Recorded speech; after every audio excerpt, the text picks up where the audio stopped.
soy María Cantero de la comparsa Guerreras y vivo en Miami.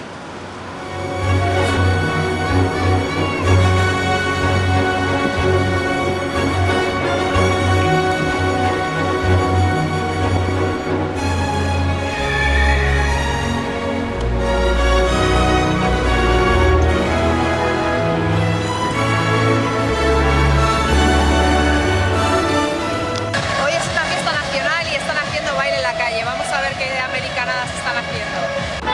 Monumento a Ponce de León por descubrir la Florida en 1513.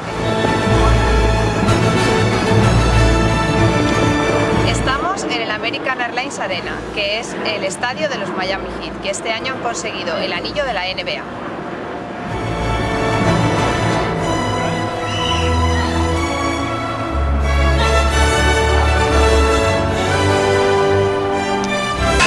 Los nominados